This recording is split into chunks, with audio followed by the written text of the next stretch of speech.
a little after 6. We'll call our meeting to order. And we would like to acknowledge that we are on Mi'kma'ki, the traditional territory of the Mi'kmaq people. We also acknowledge that people of African descent have been in Nova Scotia for over 400 years. And we honor and offer gratitude to those ancestors of African descent who came before us to this land. You have an agenda in front of you that was prepared by staff. Always forget microphones. Trying to hear us a little bit better. Like that. Are there any changes or omissions or additions to the agenda?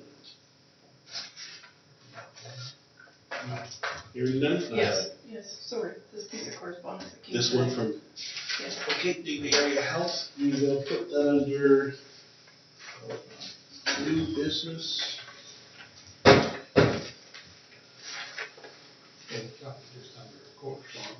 Just under correspondence, sure, let's call that I3, Digby Area Health.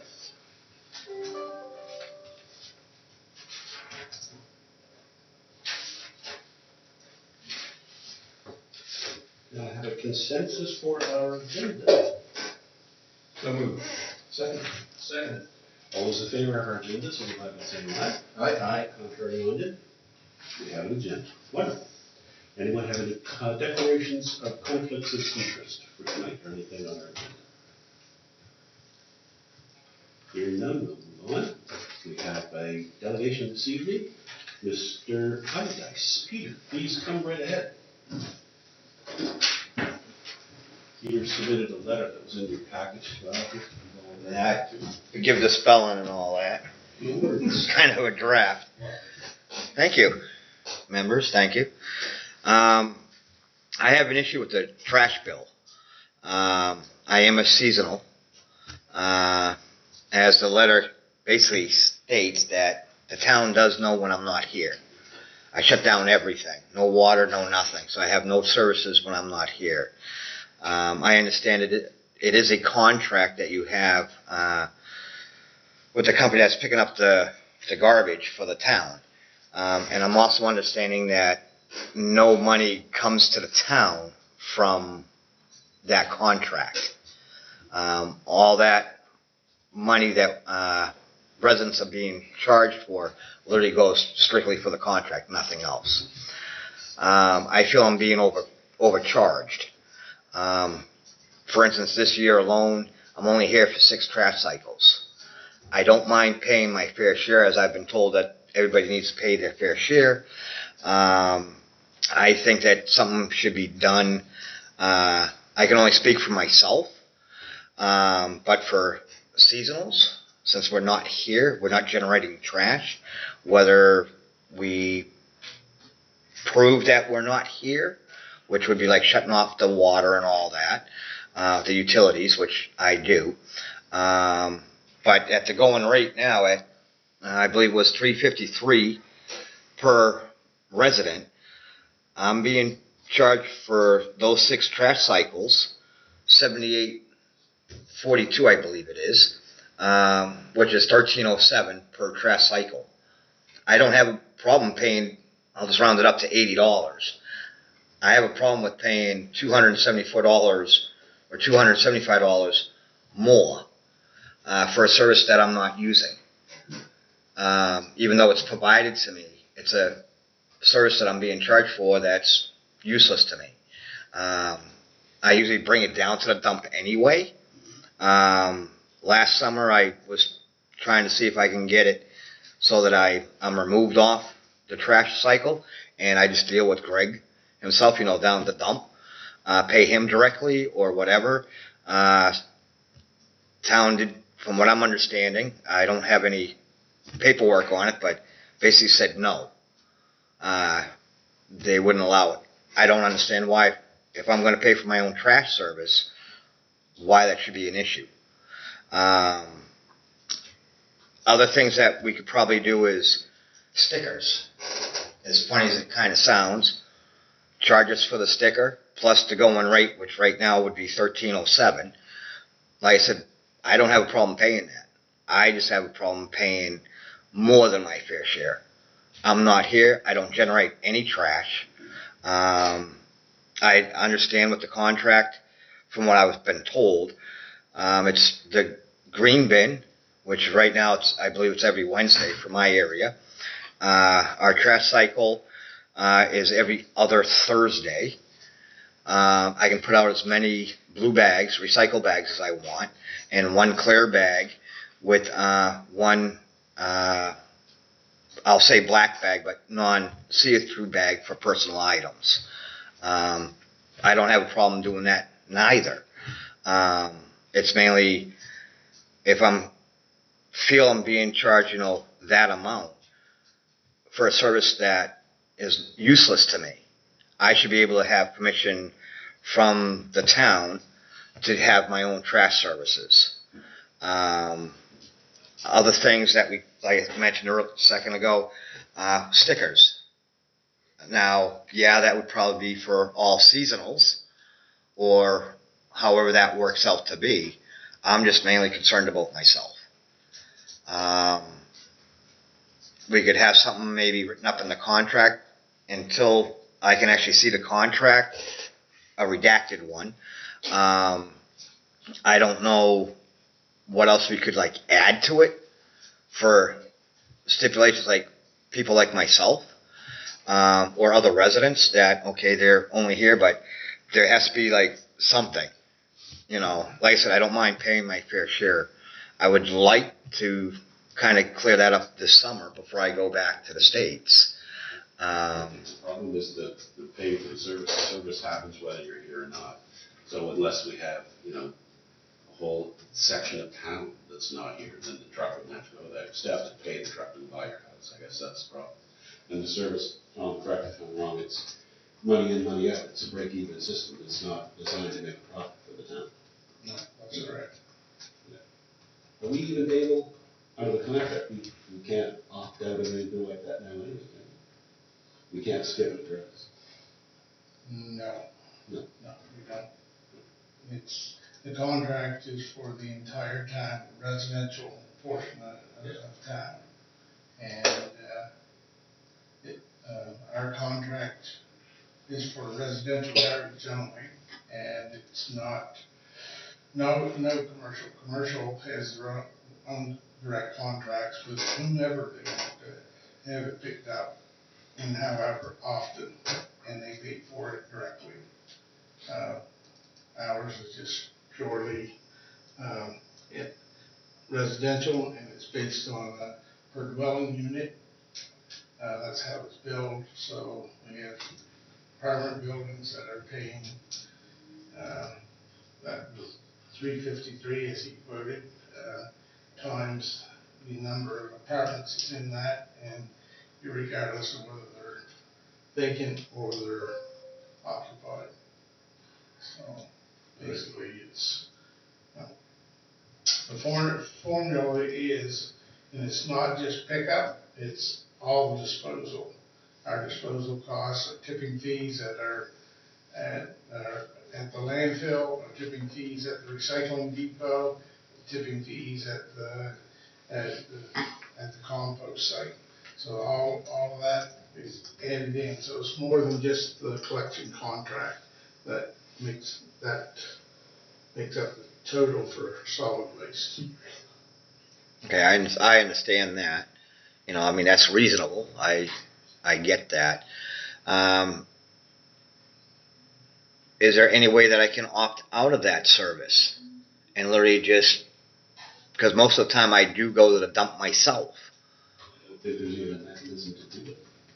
That would be in the contract. That would, Nothing in the contract. right, but that's what I'm saying. Like the next contract, I don't know when this one's up. Like I said, I haven't seen it. That's problematic in itself, is because we usually get complaints because somebody's garbage didn't get picked up, and Now you're getting a complaint that it's getting picked up and nobody's there. I get it. Like I said, I don't mind paying my fair share. I understand a contract's a contract with the person that is picking up, your garbage and stuff. I just think, one, $350 I think is a little bit high. You know, I don't know the finances and stuff for fees and all this. Like I said, I haven't seen the contract and all that stuff. I mean, I'm not used to having that high of a trash bill. I know in the contract for inflation and insurance costs, you know, as they go up, that can go up. So I can understand. I mean, I think last year it was $300. So $53 in a year, yeah, that's reasonable. You know, like I said, I'm not squabbling about the price. I'm squabbling about the service. And if there's a way that I can opt out, take care of my own garbage while I'm here, if I'm here for 8 weeks, that's why I was thinking like a sticker. You know, whatever the cost of the sticker would be, you know, plus the regular fee. You know, like right now it's $13.07. That plus $2-3. However, it costs to make the sticker, get the sticker made. And I would just assume the sticker would just say Town of Digby on it. I guess my concern, just as a counselor, would be the slippage in service. If we started to do that, and then you'd have a sporadic around town who doesn't get collection, who does get collection. You know, it's confusing for the drivers. Hard for the system, because the system then ceases to operate because you have half the garbage being collected and half the garbage not being collected. Right? So then, do we even provide a service?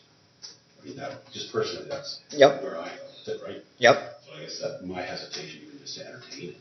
But even with that, if, like I said, just strictly for myself, if somebody's here, they're putting their garbage out.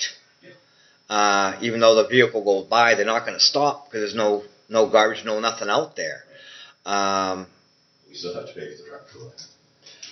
Right, but it's being charged for a service that ain't We get charged for use. we just charge for schools, even though we don't send any kids to school. Okay. Yep. It's the same sort of deal. Okay. Does council have any other questions? Go ahead, Councilor. I sympathize with, can I call you Peter? Yep. Last name? Yep. Last name's Iodice. Okay. That's fine. I do sympathize with them, but I don't know how we could possibly do it because Yeah. of the confusion and the administration.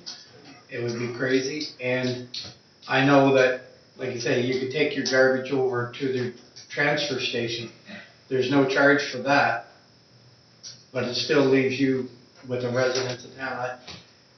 I just don't see how it would work, even though I feel for your position. I just don't. I mean, times are tough for everybody. I get it. Yeah. You know, and like I said, I don't mind paying my quote unquote fair share, but for this year especially, you know, $275, that's a good chunk of change. Yeah. You know, I can understand, you know, I don't have problems with the property taxes because I know exactly where they're going. I see it. I saw it last summer in front of my house on Mount Street, which I love, you know. And it's to improve the town, help tourism and everything else, make the town better looking for income coming in, help the businesses and stuff. I get that. I'm all for that. I'm just looking at, there has to be something either in the future written in to the contracts for that. If a resident wants to opt out and take care of their own trash, regardless if the truck goes by or not, they still got to go by. I know they still go by the chicken coop, the old school, you know, next door to me. But it's really a service that is really useless to me, you know. And I mean, even if we did something, whether I go to Greg and do like a commercial account with him, and he comes picks it up, you know, or whatever.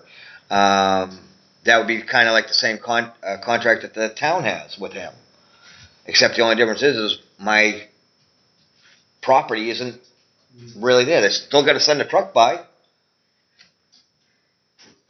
I don't have There's an no answer. answer. I just- It's not easy, and I understand that.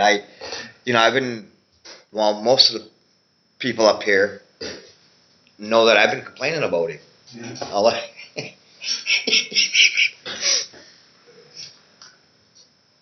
Yeah, Councilor. I was just looking at some of your options. Have you ever thought of maybe subletting your house while you're going seasonal, and then you'd not just make money, you would help people in our town, I was, as well as you, that would pay for your trash. yep. All my belongings aside though, I'd have to move everything out. So it might as well just be either a B&B, which is a little frowned on a little bit. Also, renting it out, where am I gonna go for the summers? I've looked into a lot of that before. Trust me, I've looked into other things and I'm like, what am I gonna do with all my junk? You know, I gotta put it in storage and then find somebody to rent it for what, 9 months, 6 months? You know, someone out there, but then trying to get them out, that's another issue there. Fair. Just Go ahead, Don. So, just a couple of comments. You mentioned the public drop-off, and Councillor Foote says you can drop it off for free, which is, yes, they don't charge you, but they charge the town. It costs the town to operate that, so it's not a free service. That's true. Basically, it's included in what you're paying, right? And our budget for garbage collection and disposal is $431,000 a year. So we have to, and that's whether there's anything picked up or not, basically. And it does increase by the year because it increases mainly not the collection costs as much. The collection costs are over a 5-year period. The contract's a 5-year contract. There is gonna, so When, that goes up by the cost, basically the cost of living increase for the increased cost of fuel and labor, everything else. So, anyway, that's the way it is for that. Mr. Hay. I guess just another question too, probably for Tom is are we getting a precedent here where how many seasonals do we have here? And how many Airbnbs do we have here? So they would all be applying as well. So I don't know how many seasonals we have here. So then our numbers would, how would that work with wage check? I guess basically, you know, this service, basically, council some time ago, probably back as far as 1996, when they started, the open burning dumps were closed, and then tipping fees and stuff, and it had to be trucked to Clare, and for a first generation landfill site, that's when the cost started to increase.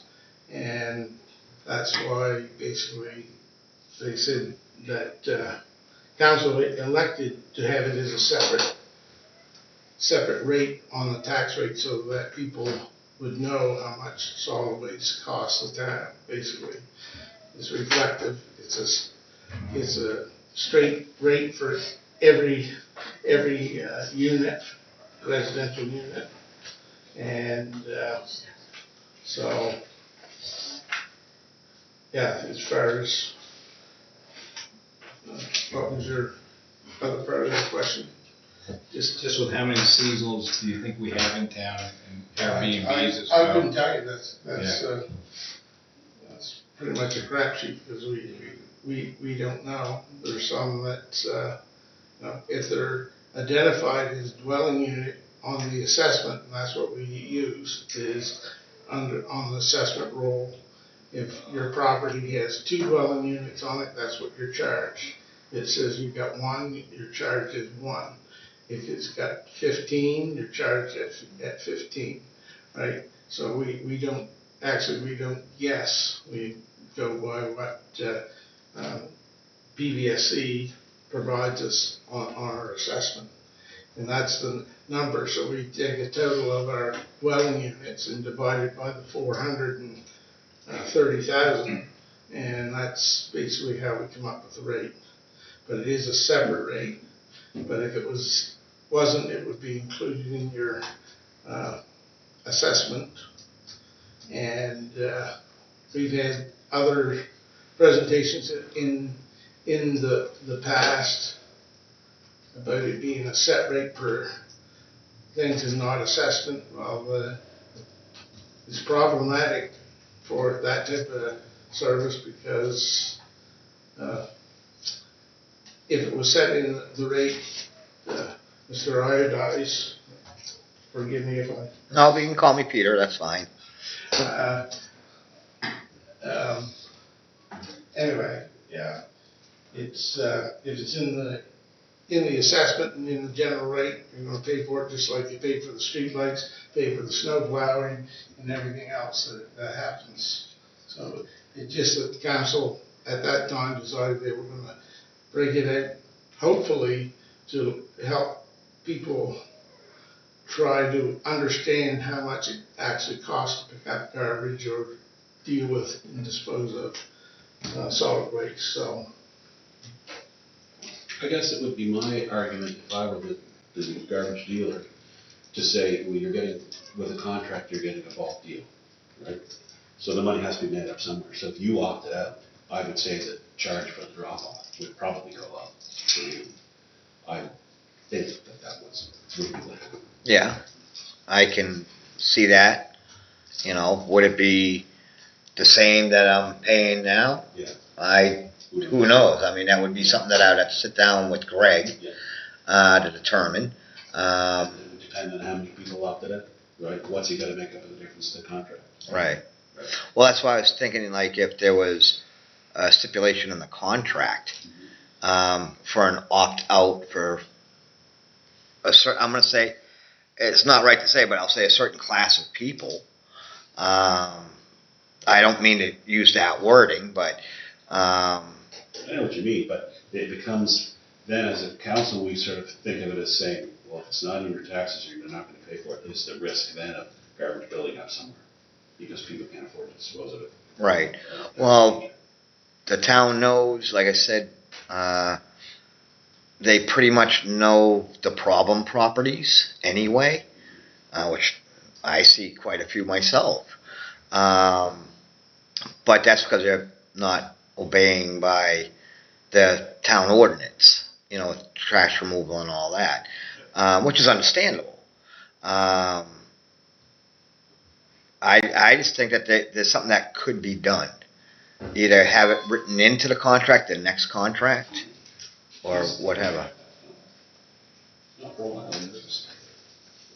yeah, our current contract is the 1st of April 26. But at least it's something that. Till next year? Yeah, 'cause Yeah, because I mean, even if like I could opt out and basically like some of the businesses do, they pay separate, but they're not paying a garbage fee from the town. But I think they'd like to opt in, but they might, because it's more expensive for them too, depending on their billing. Well, it's also the amount of trash pickups that they have. Right, how much volume. Yeah. I mean, for household, like I said, I don't mind paying for this year's rate right now, the 1307.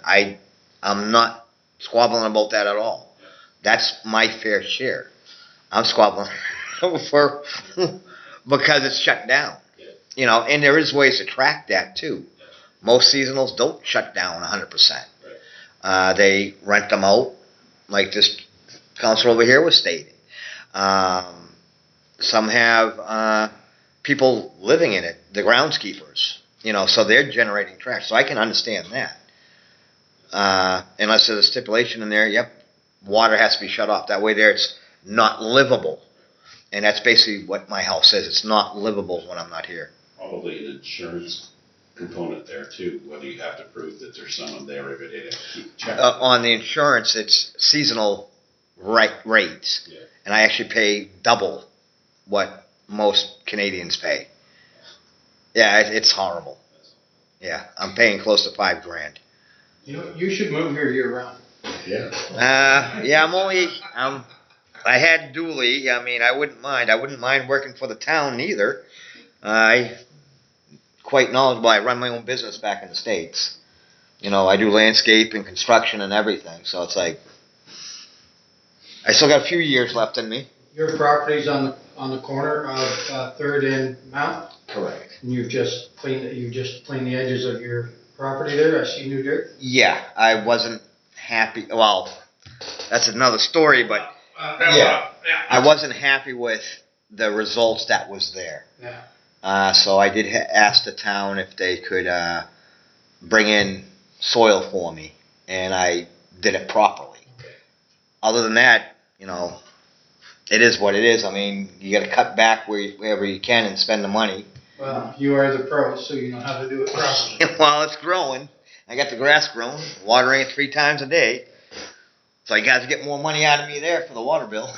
I was just curious where you were situated there. Okay. Yeah, it's looking good. I mean, that's all that I really have to say. I mean, it's really, you guys gotta kind of figure it out. Maybe right now, I understand nothing's gonna be done. Can't, not that we wouldn't. Right. Now, I don't know if there's something that I could talk to Greg with. And We're paying Greg, we have to pass Right. that cost anyway, right? right.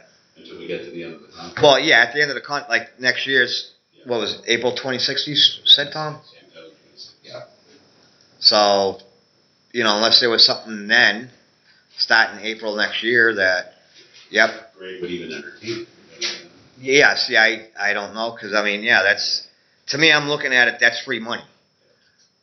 It's, that he has to go buy it anyway. He's not stopping, so he's not burning anything. Those trucks still on the roof. Right, yes, no, I understand that. But yeah, other than that, I mean, I kind of figured, well, I already knew nothing was going to happen today. It's good that you brought it up. So Yeah. we're aware of it. That way there you guys can be Absolutely. talking about it. Like I said, a lot of yous already know I've been chirping about it for quite a while. And I think I might be the only seasonal that does it. Well, maybe so, yeah. You know. Maybe others will, maybe we'll find out we have a bunch of people that. Yeah. Someone says something. Yeah. I mean, other than that, the town's been great to me. I've been here since the 70s. You know, so, Good to hear. yeah. So, I mean, the town does right by me, and I do right by the town. You know, like I said, I don't really have complaints about the town. It's just, this I just think was a little bit overwhelming, you know. But, all right, that's fine by me. I mean, Yeah, go ahead, Councilor. Thanks, Chair. I just wanted to mention that this is probably something that was brought up for the first time for us as well. So maybe just give us a bit. And I mean, we look into everything, of course, and we hear you. And we're trying to save everybody money as well. And it's possibly good, something to bring up next time around, like we were just mentioning. And we'll see from there. Hopefully prices go down anyways. But you know where they're going. oh yeah, yeah. I do appreciate your time. Yep. Thank you. Moving on, F1, the minutes from the June the 16th meeting. Any changes or omissions in those minutes? Anyone like to speak to? No? Hearing none, I'll ask for a consensus of the minutes, please. Signify by saying aye. Aye. We have a consensus for the minutes. The minutes are the minutes. Business arising from the minutes. G1, response correspondence, Grace United Church. In your package, a letter from the town.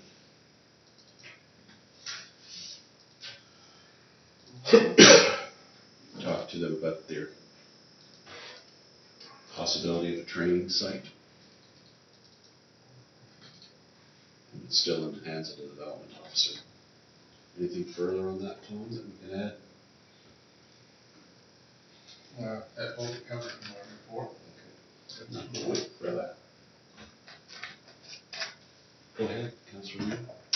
I was just wondering, is that the sea cans that they have ordered? The ones that are in the I lot believe next? so. Yes, Oh, nice. they did ask for permission, and I was gonna wonder about that. was granted to store them there. Okay. Because they had to, the person that they purchased from couldn't hold on to them any longer. so they get, be delivered. And we sent a letter to Melly Patootie in response to hers that came to us. I think we've also, Tom, have you already spoken to Lonnie too about the education component and what was discussed in the letter? Yes, briefly. So it's in the works? Yeah. Okay, enough. And the third one was response letter to Nicole and Peter Lockerbie. You've read that one. Unopened portion of Third Avenue. And we've let them know that council was not interested in selling that section of a right-of-way street. So those correspondence are all done. Staff reports we'll move on to. We've got Director of Finance report. Any questions from that? Before, So, yeah, no, as part of this report, and,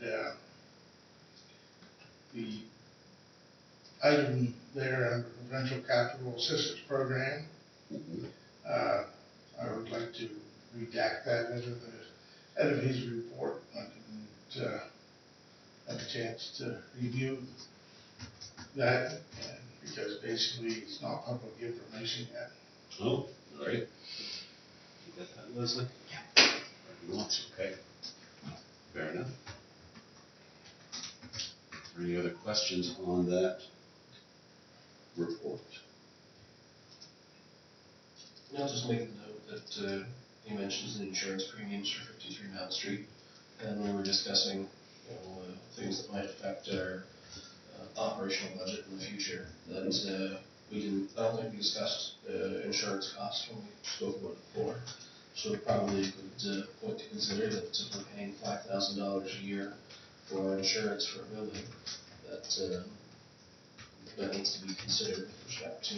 I don't think we broke it down at all, did we? It was just a figure we were talking about. Yeah. It's a large number for sure. Monthly financial statement operations. Anything from that one? I don't think there was Or was it? It's on the agenda, but it's not there. No. Okay, so, Same. No, the cap. Same with the cap. okay.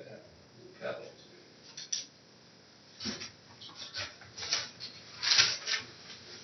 And the Director of Public Works. Page 2. Any comments or questions on that?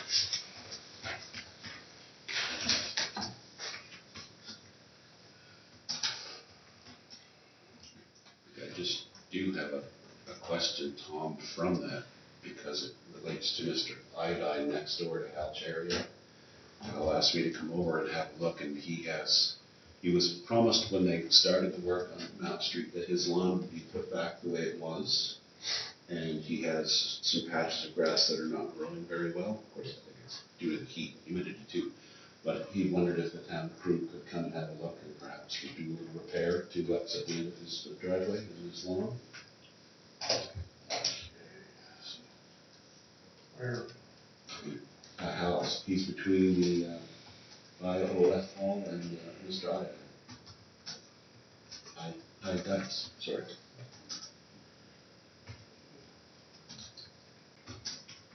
I'm not sure of his street number. I do have a picture that I can send you. no, it's okay. Have to look at that.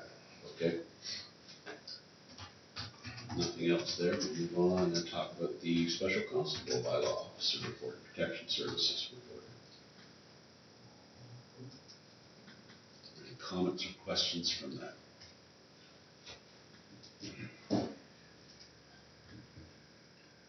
She did have something regarding vending licenses in there, Yeah, the organization and stuff. Yep. I don't know how you control that, but as a recommendation, organizers should encourage vendors to not drive on site and begin setting up at a minimum no earlier than 3 p.m. the day before. Sometimes now with festivals and events, they're here 3 days before, camping on the waterfront and selling their goods 3 days in advance. So So I guess a letter to the organizations made, just, inform them that, we have a campground they can go to for the first couple nights instead of downtown. Speaking of camping too, I noticed last night that in the marina parking lot, there were 4 camper vans parked up. And they had their weight jacks down. And I thought, ooh, with the humidity, that would be long damage in the parking lot. So I guess I'd ask if we could send a letter to the 3 organizations about the time of setting up vendors. 3 major festivals, absolutely. Direct staff, do that to them, please. If that's what we decide, I think going by is your that recommendations, consensus? Sorry, I should have asked you all, I apologize. Is that a consensus to request? I'd say it's a good idea, especially where, we love the regular market was there different days. Yes. Although I assume it's probably shut down for all of the festivals, but just in fairness for everybody else. I know some festivals, depending on who the vendor are, they do try and travel between, and if they have extra time, they will come early. Which is not necessarily what any other festival organizations want, but they just kind of show up. right. But the camping, we have a camping as a business, so that's where they should be going to camp, not on And it the does interfere with the use of that area by the regular public on off days. Yeah, especially if it's a day when the market is going to happen before the festival. Well, even just every day of the week, you see people walking along the rocks down here with their cameras. Mm-hmm. So it's becoming a parking area for people who, in advance, True. so. Okay, get staff to look at that. Dangerous and unsightly. Any questions or concerns about that report? Yeah. Go right ahead, Councilor. 53 Racket Road, it mentions the required equipment for safe handling and removal of asbestos material. Removal of the tiles has begun. Mhm. I was approached about that process, and I drove by, I went by and had a look, and there were people taking the tiles off the building with no safety equipment, and there were children there. Really? Ooh. And so I did tell the people next door, who happen to be friends of mine, that they should go to the municipal building office. And they did, and all they were told is that the people working there were supposed to have the proper equipment. But it doesn't appear that they did or do. So I'd like to see if our bylaw officer could take a run around just to make sure they're using the proper equipment. If that is asbestos, which it says removal of asbestos tiles has begun, and the way they're breaking them off and what I saw on the ground is not being cleaned up Is that a properly. Department of Environment, or is that Building Inspector Department? Tom, which would that be? Well, they're doing the procedure, my understanding is that they're doing the procedure as per the regulations of the Department of Environment. But, as far as the construction site is concerned, that's under, health and safety, occupational health and safety. So that's who they should call. So they should call and report that. They have an inspector, that comes down and saying, it looks like there's unsafe practices happening at such and such a site, and they'll come down and do an investigation, and they'll, issue tickets if they need to, or warnings, whatever the case may be. But it's their, jurisdiction. We don't have anything in our bylaws. Yeah. Because it's pointless to have things in bylaws that, are covered by provincial regulations or legislation. Yeah, these neighbors are hesitant to approach and speak up because they're not looking for any confrontation, but they are worried about what's going on. So I'll have to tell them that the contact that's the provincial health and safety. Yeah. I think the nearest office is in Yarmouth. Yeah. I mean, even if they call here, we could most likely make that call for them. Okay.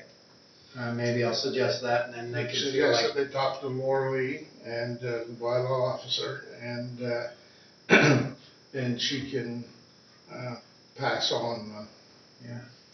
I haven't been by in a couple days, so I don't know how far the progress is, but there was that look about it that it wasn't under any kind of control. Thank you.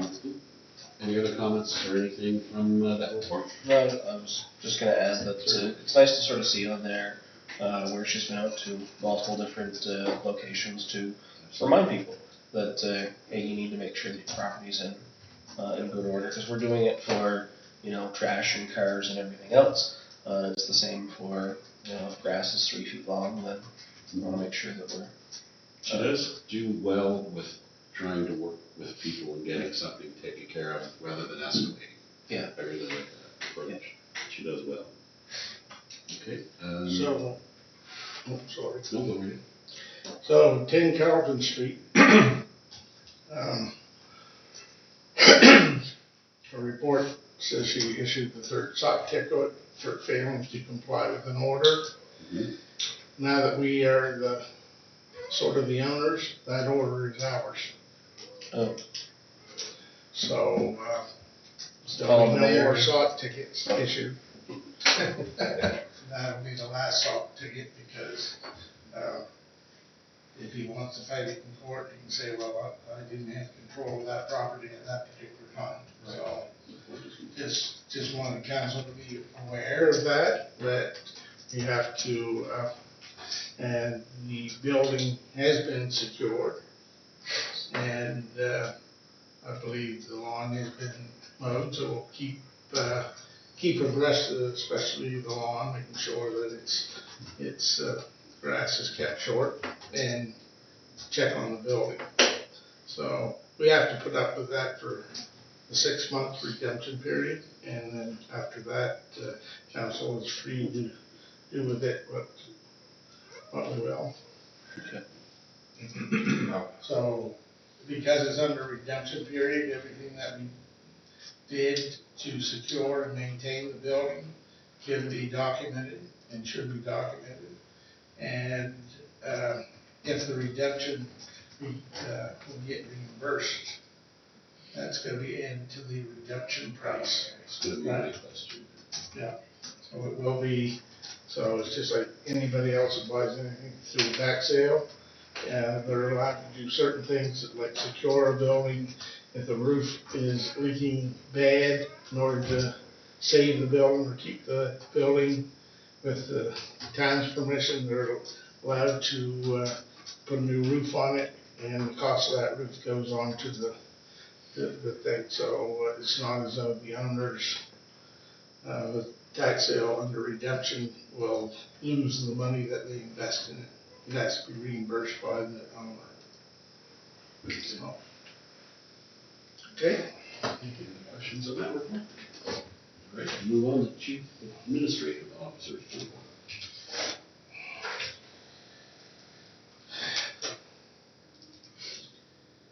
Okay. So, this report covers the months of May and the months of June. So, under the development officer for the month of May, there were 5 development permits issued. 41 First Avenue, construction of an 8x16 accessory building. 127 Third Avenue, construction of 4 fire escapes and replacement of windows with egress windows. 5 Montague Road, construction relocation of 3 existing cabins for overnight accommodations. 97 King Street, replacement of a 5x5 deck with an attached 5x12 ramp and replacement of a building skirting. 68 King Street, construction of a 20x12 accessory building. For the month of June, there are 4 development permits issued. 45 Racket Road, raising house and basement construction. 9 Warwick Street, construction of a deck 24x25. 183 King Street, construction of a 5x8 accessory building, 56 Second Avenue, construction of a 7x12 accessory building. There was one zoning confirmation letter issued, and there were 3 final subdivisions. One at the lands of 329 7626 Nova Scotia Limited, Prince William Street. Lands of LMB Fishers Limited, Shore Road. Lands of Douglas McNaughton and Melanie Crocker, Montague Road.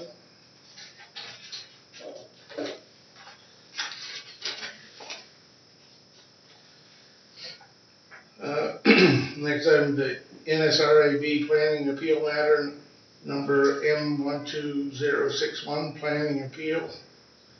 The public hearing for the NSRAB Planning Appeal Matter M12061 Planning Appeal Development Approval of Timothy Peck and A.L.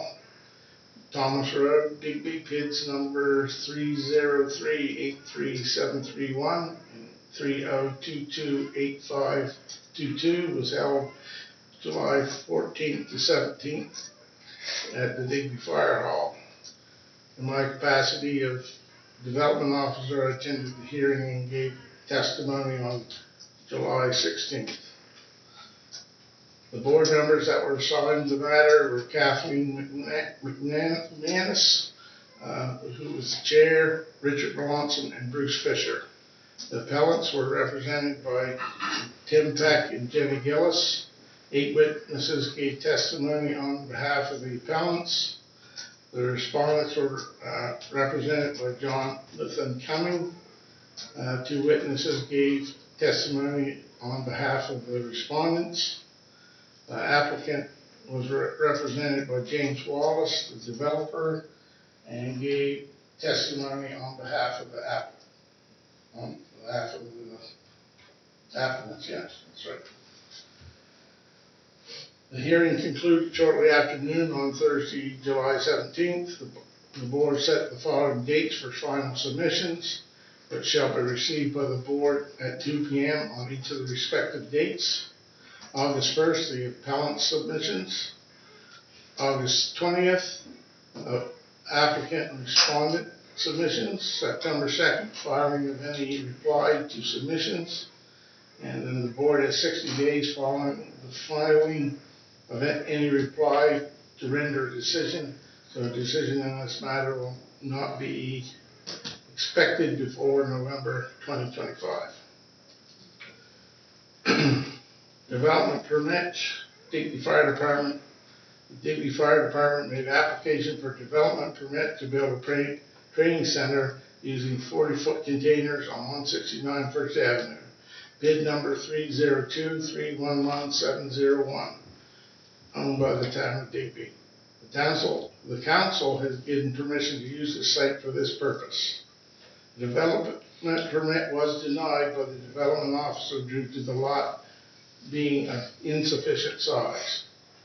The development officer is now in receipt of a second development permit application for the building of a training facility at 157 First Avenue, bid number 302-53694.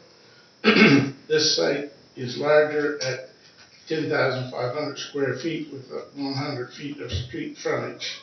The other site was only 4,500 of usable square footage with only 50 feet of street frontage.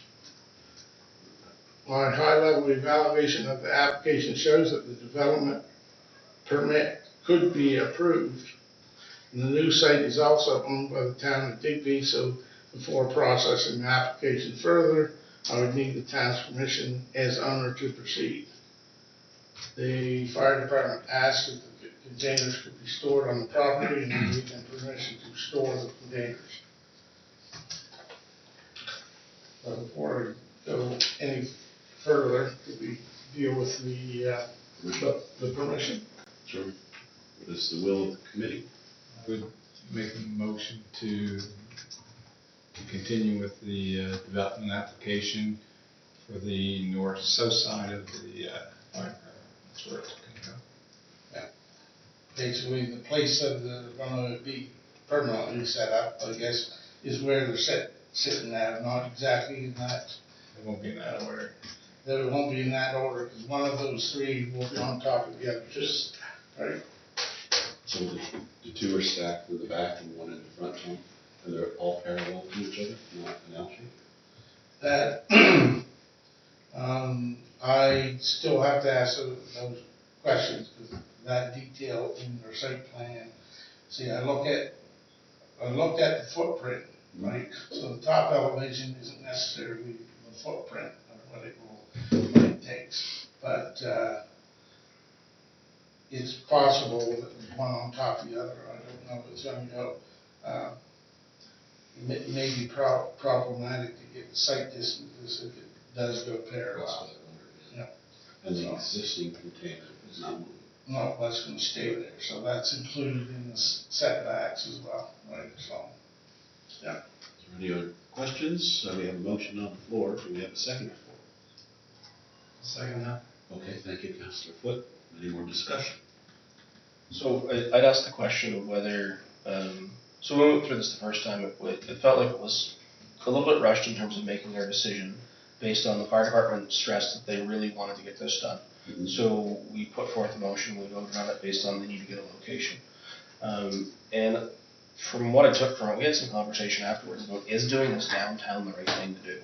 I understand the need for the facility, but going back to even the presentation that the fire hall gave us, it still doesn't sit well with me, the way that they spoke to us, quoting their own policies to us in terms of why we can do what they want. And with that, I want to make sure we don't rush this to say, yeah, it fits here, let's do it. Because the issues that, existed with this being, down in the south end, I know were related to, power lines and the like going above it. But here the question is, we're even a little bit closer to businesses downtown. Do we actually know what amount of smoke's coming out of it, other than being told it's not a lot? What amount is not a lot for when it's in use? Is it going to affect the dwelling, like the residential dwelling that's going to be, next to it? Is it going to affect the business that's just down past that, or the homes that are, 100 feet in behind it? And then on top of that, they discussed this would be open for other fire departments to use. Is it going to be weekly, monthly? Like, how often are we going to have, other fire trucks and fire departments that have, a truck or two that are downtown blocking off, First Avenue from the public? The large parking lot there is used, fairly often, not so much in evenings, but it is used for people to park and go downtown. Our downtown area is it's for the most part our core economic driver. We need our downtown businesses to be successful in thriving. Do we want to potentially risk having an effect on them, or can we know? Can we get the information on what's the act like when they do a burn inside of these? What is the output that we're getting? What are they going to be burning? What's the, effectively, what effects it going to have or potentially have on any of the businesses or homes that are in that area? And with that, I'll point to the fact that I believe it was the one in Meteghan, had to be moved further away from the home or whatever, the old folks' home that was near there. They had to move that one a little bit further away from it. And what's the national guideline on this? Because as far as I understand it, they recommend 100 feet on all your borders for putting up a training facility like this. Do we have that space there? Do we have that 100 feet from all of those, from all the other dwellings that are there? I know we have different rules in terms of what our policies are for a building like this in that zone, but national guidelines, I believe, from the National Fire Protection individual folks are 100 feet for the setback. Why would we potentially go against what the national guidelines are just to fit something in? I know it gets it done quicker, but once again, is it the right location? Is it the right spot for us to be? And going forward with a development permit, without having the fire department answer these questions, I think it's a mistake. Councillor Weir. I also second Councillor Will's comments. Also, I was wondering, are they fencing it in? I don't know what the big rush is about for this. They already have what they want. We're agreeing to maybe make this happen with them. Just, we need some answers for a lot of questions, and then we can go about it after that. We don't need it built tomorrow, right? I personally am not a fan of it being in town, but we all have our own opinions. Question would be, Tom, why did this come to committee of the whole and not planning committee? Because the town of Digby is the owners. That's what So if somebody comes to make application for a development permit, if they are not the owners, I have to have the owner's consent. So basically, when a contractor comes and gets a development permit for another piece of property that isn't theirs, they provide the information. So we know that, that the permission is there. It's just a matter of picking up the phone and saying, you know, is so-and-so, is this your permit that you need? See, a lot of contractors look after those. So if we don't have the owner's information and stuff on the application, then we say we need that, so that, and then some owners will sign the actual, sign the application as well, right? So that's why it's here and not at the planning advisory committee, because it's basically, it's a as of right development permit. So, if it can fit on there and it's an institutional use, and an institutional use is allowed in the zone, then a permit can be granted for it. So,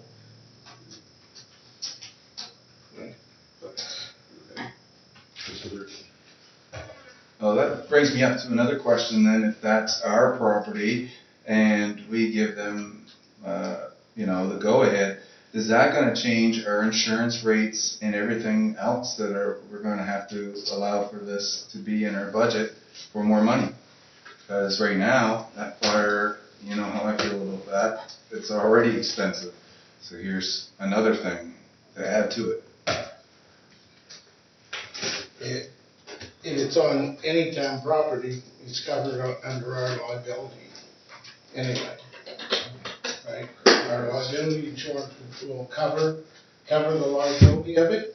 It's whether, it's highly unlikely that they're gonna insure, or the insurance company will insure a training facility such as that, right? For replacement costs and stuff like that. Mm-hmm. And it is a metal building, and so it's not as though it's a wooden structure or something that you're gonna set a fire inside and things like that. So this is just a couple comments. The training officer did give us a lot of that information, like when they did the presentation, on how many days it was going to be used, who's going to use it, and stuff like that. Another thing too, that I did drive by the St. Bernard's one the other day, and they've been using theirs for quite a while. St. Bernard. St. Bernard. There's one at St. Bernard as well. They have one container there that they use in St. Bernard. Is that the same one we were speaking about? Matagan one's the one that had to be moved. Yeah. Matagan. So this one's in St. Bernard. It's one unit, one container. I can send you pictures. It's been going, I believe, a year, maybe 2 years. And if you look at the outside of the container, normally you see like smoke and ash marks along the door and stuff. Like there's hardly any. Like it's. I did notice a couple of stacks of hay, so they use hay to burn inside of theirs. So I can send the pictures around for that as well. And I mean, it is an aspect of training to go in a home of a live fire. It does show that. No different than when we light 2 cars on fire down the end of Queen Street and see all the smoke and flames and the pollution there. So I mean, this is a lot more contained than a car fire training, right? So I would like to see the diagram of how it's going to be used, and I think that's part of the process for Tom to go through that, because that will be the clearance and frontage and everything like that. And he did mention a fence going around it as well at that time. So I think we need to, if you could resend us out that presentation that Steve sent. A lot of those details are in that. So take a look at that. So I think we're really only approving tonight permission to see if it will go there. Is that right, Tom? Basically, yeah, it's asking for the owner permission for that application to go forward. Otherwise, I'm not wasting my time on doing an application and the council says, no, we don't want to do that there. So, The other stuff will fall in with the permit and the development agreement and everything else, correct? no Development agreement for that? No. As I said, it's in the commercial downtown zone and institutional uses, which that is what it's for. It's classed as an institutional use, and that is allowable setbacks, and that's why the other one wouldn't fit, is because it was an institutional use, and setbacks for institutional use are much larger than just an ordinary commercial building in the downtown commercial zone. Which essentially there are no setbacks in the downtown commercial zone for a commercial building. So, just in talking, or just to further talk to setbacks or distances from the neighboring property. There is a property there that used to be Chip's house. Eileen Chipman's home. They're not building on that one, nor can they build on that one. It's on the other side of the. So there's essentially 39 to 40 feet from the property next door to Sydney Pups, from their boundary line to the boundary line of the property that we're going to put the thing on. So that lot is approximately 40 by 62.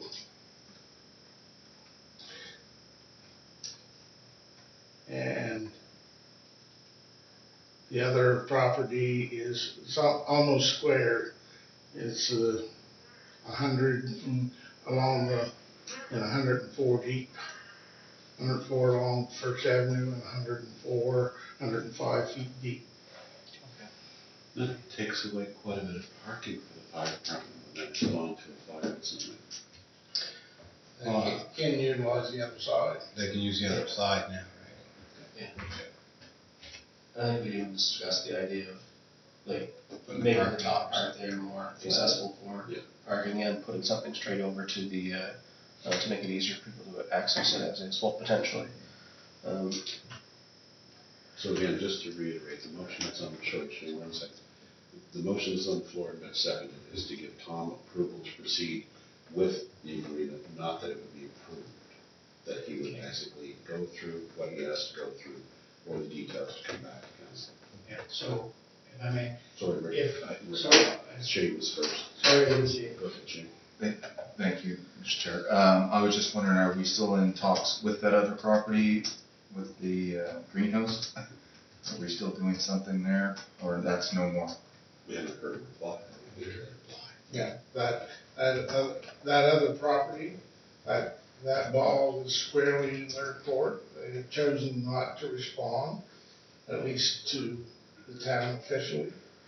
I understand there has been some responses, but not directly to the town. So we don't, as far as the town is concerned, we put the offer out there and they're sitting on it Thank you. Councilor Foote. Okay, if we were to approve this, and if we wanted to put some conditions, performance conditions, let's call them, on that, because they're gonna make all kinds of promises and that, but if they don't live up to what they do, at what point would those conditions be imposed during a later agreement? Okay, so I guess this is not an agreement. This is an actual permit, Yeah. right? And it's a permit that's as of right, right? The question is do the property owners condone, but are they going to allow that? Because if I issue a permit, then I haven't got the owner's permission to move forward with the process, right? Because it's, if the property was owned by the fire department, right, and not owned by the town, then the fire department as the applicant are also the owners. Yeah. Right? In this case, fire department is the applicant and the owners are the town of Digby. So what I'm asking for is permission to move forward with the process of this application. So basically, we have to work within those guidelines outlined in the LUB, site distances and different things. And like I said, my high level assessment is that the setbacks do fit based, right? My question is, They didn't fit on the other one. Yeah. In fact, there was no way, in any way, they could configure that in order to make, because basically it wasn't wide enough. That lot was too narrow for what they wanted to do. yeah, I understand that, and I remember that conversation. My question at this point is, if they do put this unit there, and it does cause problems for neighbors, for downtown, for anything like that, are we stuck with it? At what point can we put conditions on it that say, Our conditions would be our own bylaws. okay, so they've told us, like right now, they've given us information that it won't be a problem, but where they are in a hurry to get something up and running, sometimes See, they don't see a problem. also, you know, in the past, they have brought the training trailer Yeah. from Waverly Fire School, and they set it up in the marshalling yard, and they had to practice open fire, smoke, and everything there. And so it's not as though that type of activity hadn't happened before, and we haven't got it on record of any complaints of that, you know, during any of those times, right? Because it's short. Yeah. But if we do get complaints, what happens? Well, I think just to back your truck up, Rick, a little bit, at what point could we interject as council to say, we would like your operating hours to be between this hour and that hour? We would like to be assured there will not be a parking or street issue. You know, where can we put those codicils in to the process? Does council get a chance to do that? Well, I guess because you own the property, Yes. you can say under these conditions, right? And is that this decision tonight, or is that? Well, As you you do get- that because if you want any conditions on, over and above what the conditions are in the land use bylaw, then basically, yes, you can say, council gives permission to use this property for this under these conditions. You can list those conditions. Yes? So you gotta realize too that, it's a volunteer organization and they work as well, so it won't be during business hours. It'll be evenings, right? Mm.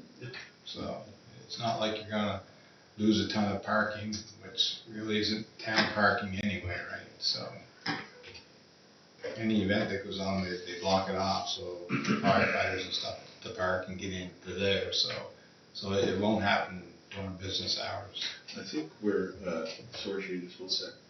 I think what I'm hearing from the committee is maybe we're moving towards tabling this so that we can come up with a little bit better definition of what we're actually approving. Is that? It would be nice to see what it looks like. Yes. I can show you what St. Bernard's looks like, and I would not approve what St. Bernard has, because it still has Costco written over it, and it's all rust and everything else. I think this one will, As far as this one will look more like that's Cambridge. the other thing, that's the other reason why I give them permission to bring the things in there, so you can actually see what it is. And, they're practically probably one trip containers, and so they're not beat up, they're not scarred up, and, a uniform color. And I'm sure they're gonna probably paint them, put steps on them.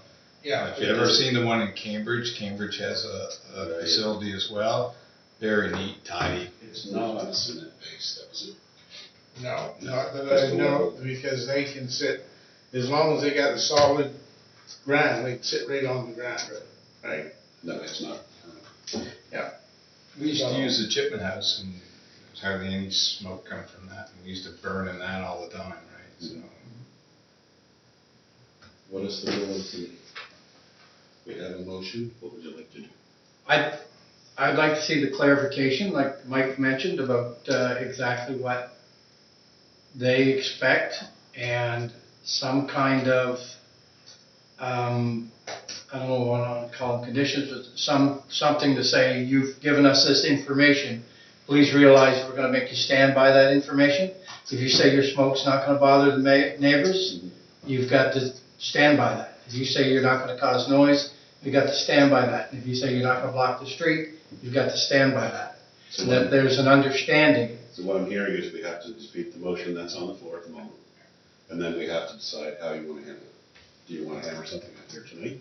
Do you want Tom to go back and reword something for us? Do you want to have all the information that we've got in the past put together again and sent out to council? What would you like to do? I can rescind the motion, right? I mean, basically, at this point, there's a motion on the floor. Right. So you can, at this point, you either amend the motion, Right. or just vote on it and defeat, or I guess the other one is to table the motion until a later meeting, and then you can direct staff or whoever to come up with terms and conditions for council to look at. So I can amend it and table it for another meeting. You don't have to amend it to table it. Okay. You can just table it, Table it, okay. and then when it comes up, whenever it comes up, you're free to amend it at that time. So if it's tabled, is that still Yeah, you can still vote, and I think it's 2/3 majority to table. So if I table it at the next council meeting, we would have that information on basically what it looks like and the schedule of everything that we've had before, right? Any conditions would need to apply. Yeah. And then we're making a, Yes. Once we see all that information, then we can make a decision on whether we can move forward with it. So, yes, can I ask that maybe not so much me and you are going to be affected, but the people in that area should be aware of what is being tabled. well, tabling means it's off the table. We're not talking about. It does mean it's coming next time, right? Absolutely. So for me, fine, I bring everything you want in Digby, but that is affecting not me. I'm not gonna see that in my house, Yep. you understand? So what you're saying is should we have a special meeting just to deal with that? Yeah, we should make sure we have the right people in the areas focused on, hey, this is right behind you, Leo. What do you think, kind of thing. I know that some people get quick upset, but if you put it in a great way of how this is a training facility, how it brings people to town, That's why you tell the fire department. right, and then the fire department has to bring their A game for They that. have to defend themselves. That's right. Right. And then us, we did our job. Mr. Mayor, did you have anything else? That's perfect. Okay. That's it in a I nutshell. guess so we're voting now to table the motion. All those in favor of tabling the motion signify by raising your hand. We have a unanimous consent. Ayes have it. The motion is tabled. Right, so now we need to give the staff direction to put together the package we've been talking about. Right, so, yeah, so we'd like to see a description of what it's gonna look like with the three, and revisit the schedule that they gave at their presentation. Talk about some of the restrictions that Councilor Foot and Councilor McCormick were talking about. Okay, and I'm sure if you want to reach out to give Tom those ideas, certainly go right ahead. So just another question, if I may, Sure. Deputy Mayor, when is the next fire committee meeting? We don't have a date for one at the current time. I'm just wondering if you set a date for that, and you could, you know, hash some of this out at a committee meeting as well, which would, you know, get us more feedback from half the council anyway, what's going on, how it is.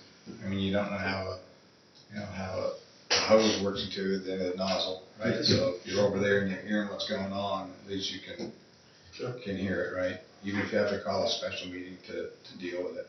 Well, it certainly gives the public a chance to understand it's not a bonfire in the middle of town. No, not at all. But until you do that and say that, that's Right. going to be everyone's assumption. And I think Councilor Weir was right with with how it's presented, what's it look like. Sell it. Right? So you gotta see what it looks like. Is it gonna be red? Is it gonna be green? Is it gonna be pink? Like, what's it gonna be? Is it gonna be 2-story, 3-story? Like, is that other container staying there? Are they gonna move over the other side for storage? So just to see what they're doing with both sides of the property would be nice. Not only that, what it could do for Digby. It can bring courses here for confined spaces, Not only our. training, Well, they right? can. It can do lots of things. Yeah. So, That's sufficient, Joe? Yeah, but I would say that we need to, I would agree that maybe the fire committee should meet Mm-hmm.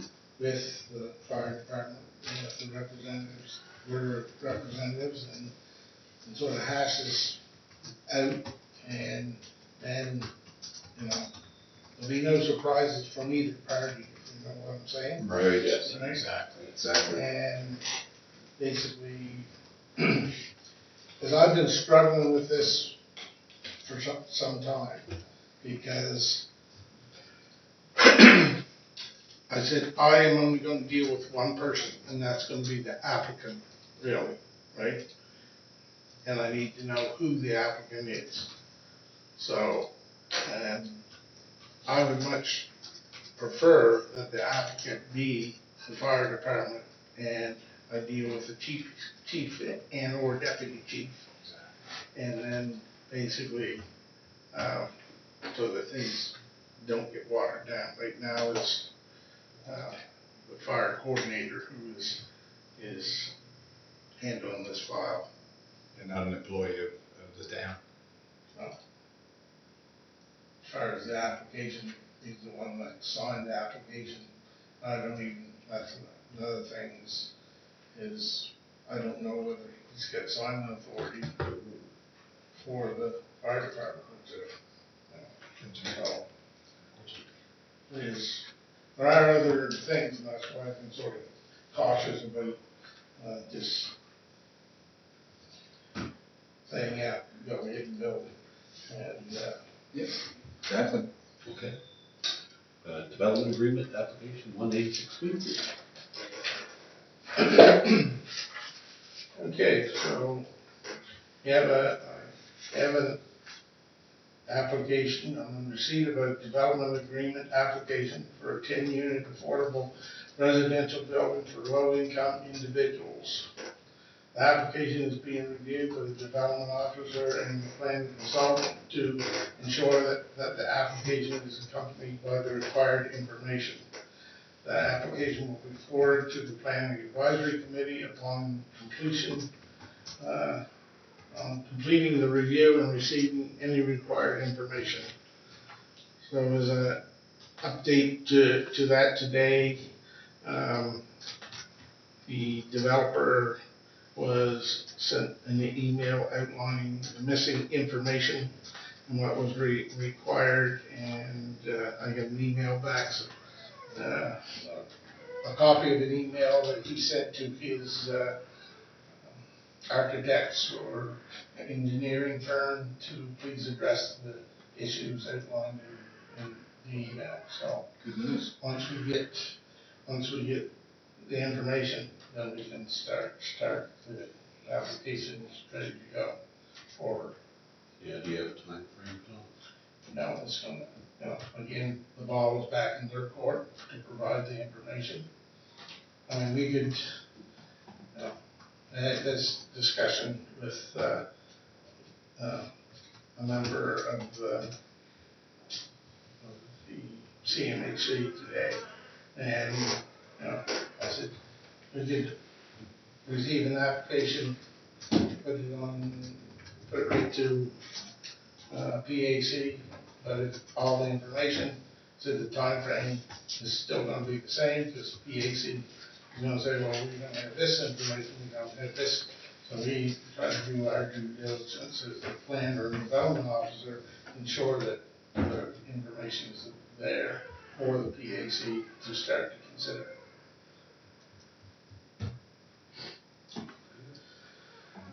Building inspection. So for the month of May, there's 4 building permits. 66 Second Avenue, construction of a shed. 127 Third Avenue, renovation of apartment building. 41 First Avenue, construction of accessory building. And 68 King Street, construction of a shed. In June, there were 7 building permits issued. 5 Montague Road, commercial expansion. 56 Second Avenue, construction of shed. 5 Montague Road, cottages relocation. 45 Racket Road, foundation construction and raising of dwelling. 9 Warwick Street, construction of deck. 5 Montague Road, cottage renovation. And 245 Shore Road, construction of a garage. Fire inspections. There was 1 fire inspection conducted in May at 103 Shore Road. It was a follow-up inspection and all deficiencies were corrected.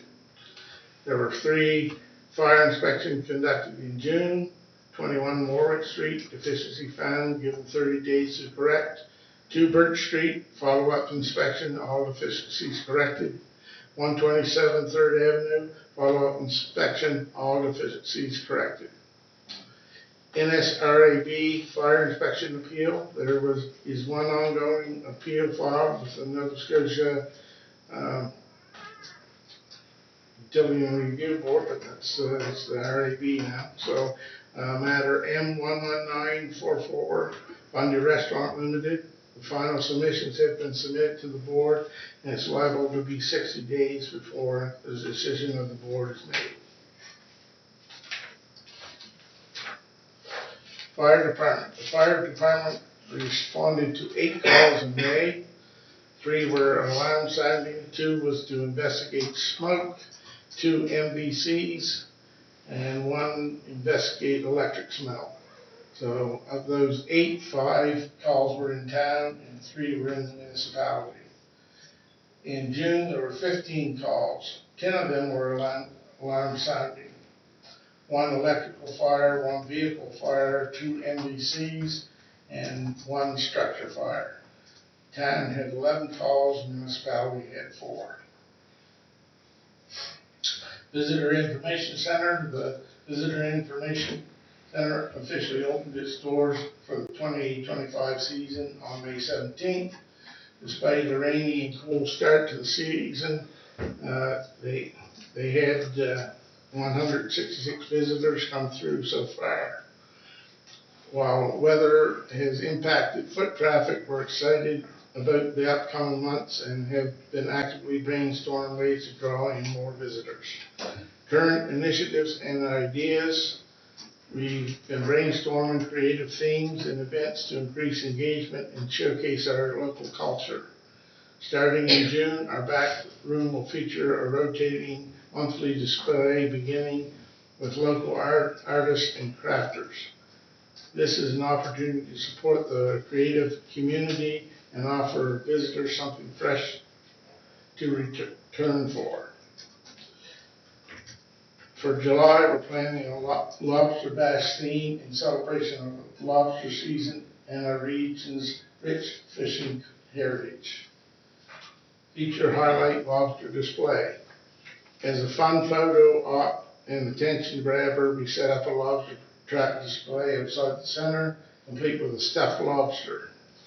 This has already caught the eye of passerbys and adds a playful local touch to our outdoor space. Looking ahead, for June, promote the local art display through social media and in town. July, prepare for Lobster Bash with themed displays, possibly merchandise or interactive elements. Continued outreach to local businesses and artists for collaboration. Exploring pop-up events, live demonstrations, and weekend features. So visitor attendance in June, total visitors in June were 800. Visitor traffic peaked during weekdays, with Fridays, Saturdays, and Sundays being noticeably slower. New materials received, we added updated Parks Canada guide pamphlets from Annapolis and Lunenburg. These are now available on our display racks for visitor use. Art display, the monthly art display went well, attracting positive attention and enhancing the cultural atmosphere. Many visitors took time to admire the artwork. Staffing update.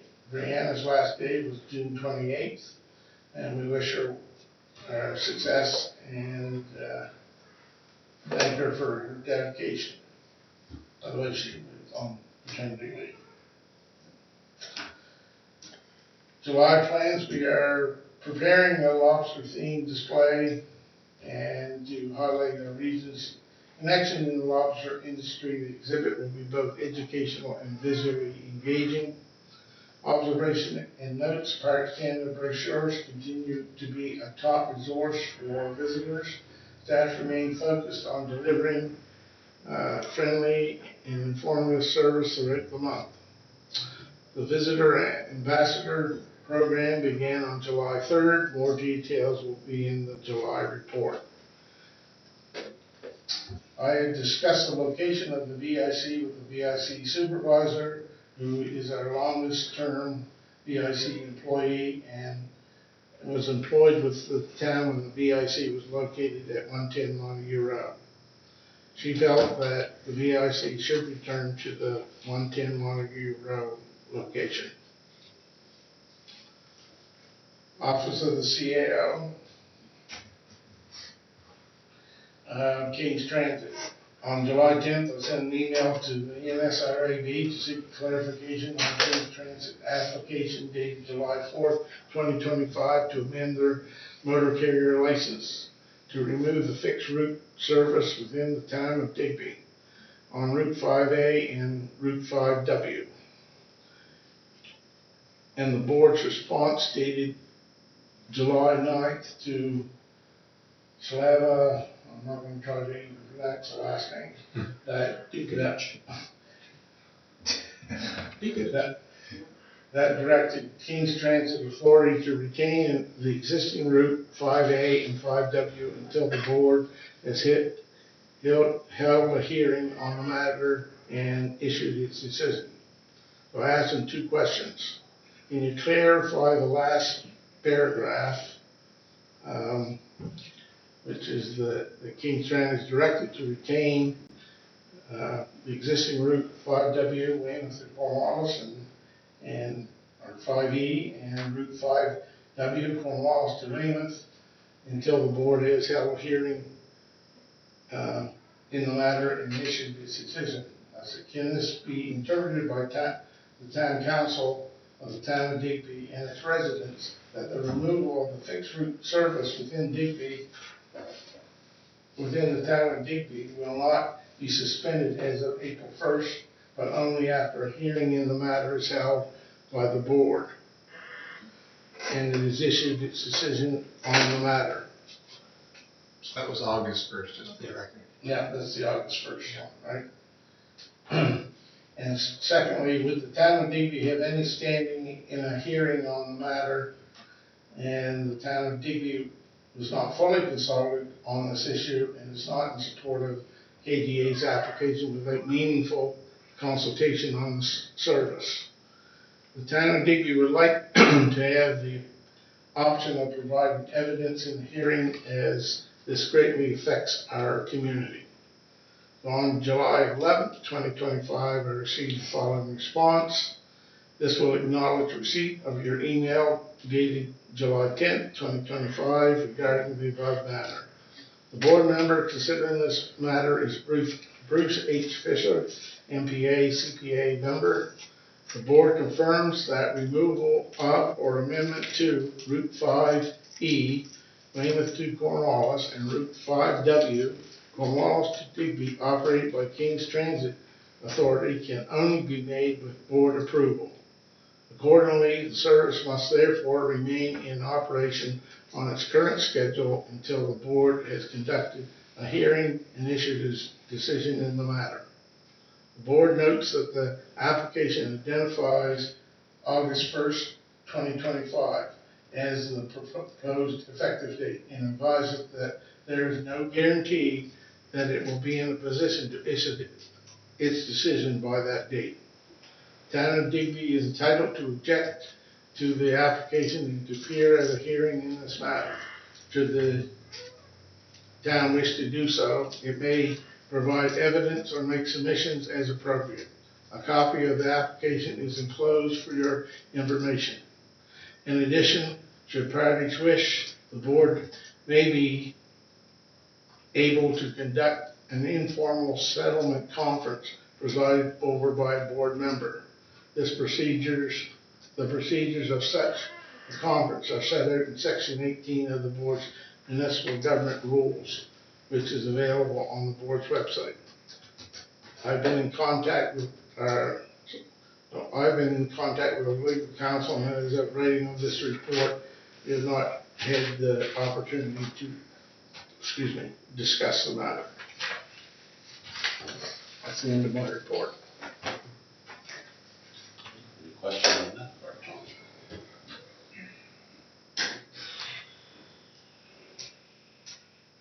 No?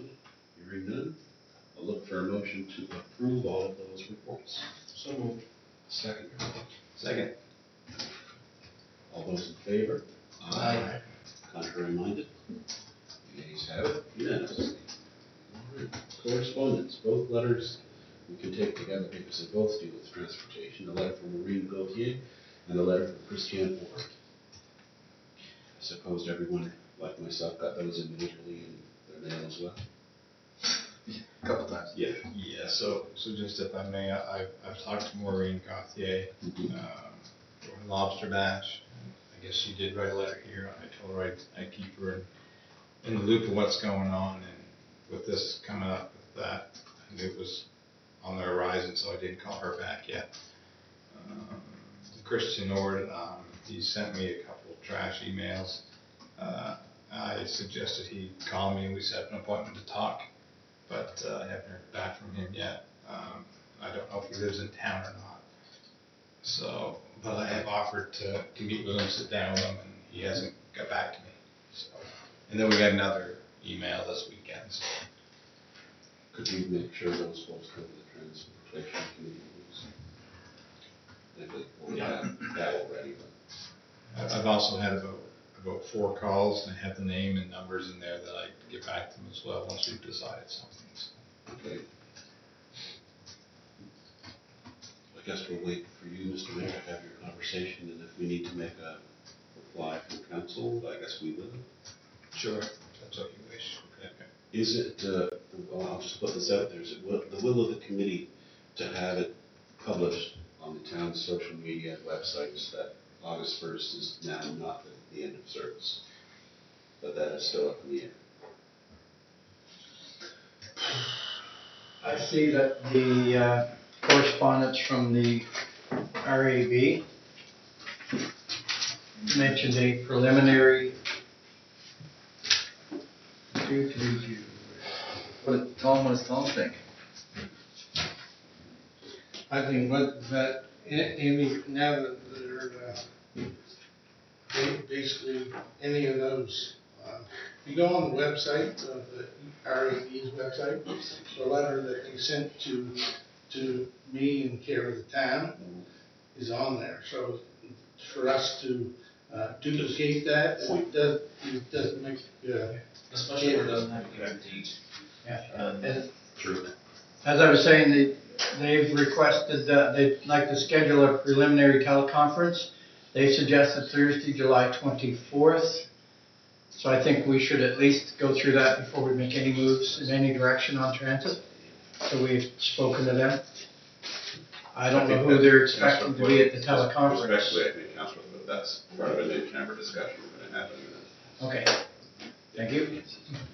So I would suggest as well that everybody listen to the interview that the manager had this morning, because she did really indicate that that is gonna be extended. To what date, we don't know, but she did say She suggested in her interview that it might be. it might be 90 days. Yeah. Can you send me that interview?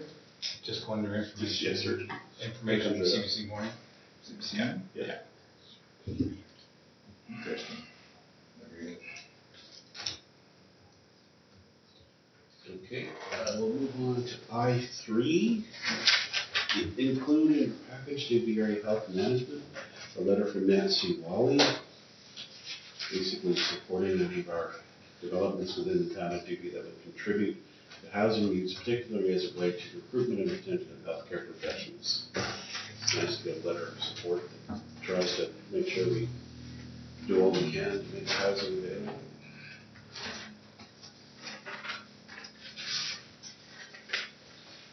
Do you have any idea what kind of numbers they're looking for? Because I know they're always looking for housing. No, I don't. Maybe you've got facts for your response. yeah, I can probably try to find out roughly what she, you know, the numbers. I do know that it's a struggle for recruiting and retaining health professionals, because some of the ones that have been recruited in here on short term seem to like the area. Some of them want to stay, but their living arrangements are, have finding a decent place to live is, and our housing resources are limited. But the Health Foundation puts out, that's very limited. It's a help to get people here, but in the long term, it's just a short-term solution. It's not a long-term solution. And if I may, Tidevu and the Health Foundation both rent apartments. They both rent apartments for people coming in too. Yes, it's more than just 2 or 3, isn't it? Yeah, I think the Tidevu's 2 and the Foundation's 3, yeah. Well, that, Is that for travel people, Mike? It's for travel people and doctors that they're recruiting, and sometimes doctors stay in them for 6 months till they find a place to live, so. All right. If there's nothing more on that, then I guess we have no new business either, do we, Leslie? I don't think so. Just need to. Okay, so we'll go into in camera and talk about this legal issue. Need a motion to go in camera. Seconded? Second. All those in favor? Aye. Contrary minded? We will go in camera. We are out of camera. Motion for adjournment. Tom passes his marching orders and we are adjourned.